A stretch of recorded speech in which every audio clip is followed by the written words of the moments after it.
Good morning, Wastelanders! Card Gaming here, and I wanted to give you a slight news update slash roundup of the Fallout 4 coverage. If you've been around for a while, you know that I'm super hyped about Fallout and pretty much everything Bethesda does. So, starting off, we've had a bit more information about how the perk system and the special system is gonna work in this one, which is a bit different from the previous ones. The basic gist of which is that as you create your character, you will select your starting specials and you can assign a total of 28 points. So if you want to go all out on, say, charisma, you can do so, but that'll leave other specials very neglected. Once you level up, you get a point. That point can be put into either a special attribute, which is a new thing in the Fallout series. You haven't been able to actively increase your special before, unless it's from a perk, or from bobbleheads in Fallout 3, or from certain equipment. So you can either put that point into your special to increase that, or into perks. Pretty much each perk will have different ranks, and each perk will have a special requisite before you can choose it. The later perks will also have a level requirement, so you can't max out, say, all of the strength perks at level 1, you'll have to level up to do so. One of the interesting standouts of the perk system is the first perk available in the intelligence tree, called VANS. Which probably stands for Vault-Tec Assisted Navigation System, and it'll display a path to your closest quest target in VATS, or in your compass, I'm guessing. Basically, it's gonna be the quest marker, and because it's a selectable perk, you can actually choose not to take that if you want a bigger difficulty in navigation. Also, because the image for the Vans system is him sitting on top of a vehicle, I'm gonna assume that there's gonna be at least one other rank that will enable fast travel. But that is not supported by the fact that the next rank button is inactive on this image. So maybe that's just rolled into one, or fast travel is just enabled by default. We'll have to see how that ends up when we get more info on the game. On top of the perk tree, you will also find skill magazines around the wasteland. There are over 100 of these, and they will grant you individual perks or rank already known perks up associated with that magazine. So for example, if you find a Grognak the Barbarian, that will give you the Barbarian perk, which increases the critical damage of melee attacks. If you want a more in-depth look on the known perks so far, there's a link down below where you can basically craft your own Wastelander.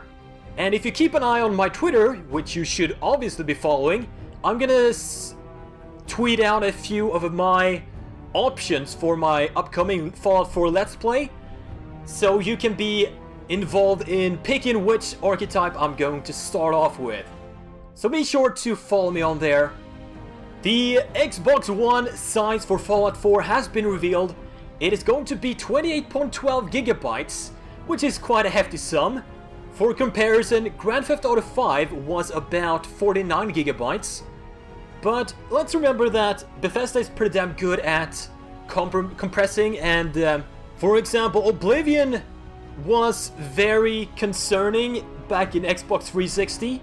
Because they were worried that I wouldn't fit on a Xbox 360 disc, and it ended up at a little under 6 gigabytes. And Fallout 3, even though it's a bigger game, ended up even smaller than that. And Skyrim without the HD textures came in at about 3.68 gigabytes. So I have faith in Bethesda for the PC version, and there might be HD textures selectable if you want. An enterprising Redditor has analyzed a tiny little portion of the map based on the Vault Dweller Survival Guide pack and compared it to a real-life map of Boston, of the Boston area, and he has extrapolated a estimate of how big the map is gonna be for Fallout 4, and it has some of the recognizable landmarks we've seen in the trailer so far on it. For example, the Red Rocket Station, which is where the vault is and where we start off the game, and Sanctuary Hills, where the player and his family lives.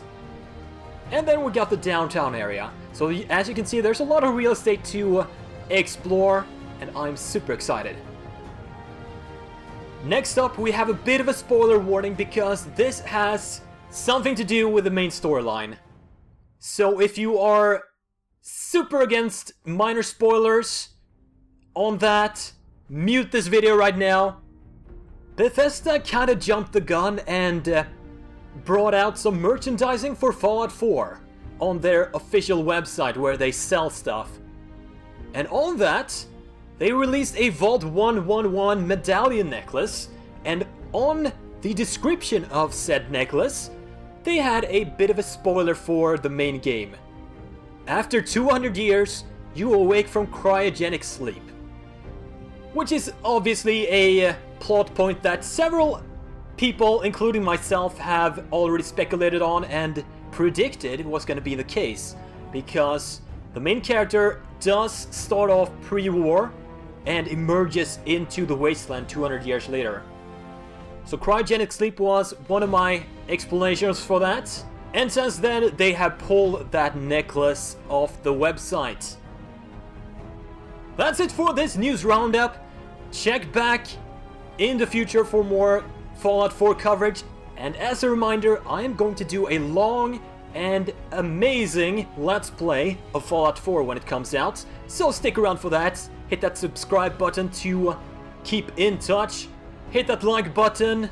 Leave a comment down below on anything I've talked about or anything I missed about the recent news. And also, it would help out if you share this video around. As always, thank you for watching. I will see you guys next time.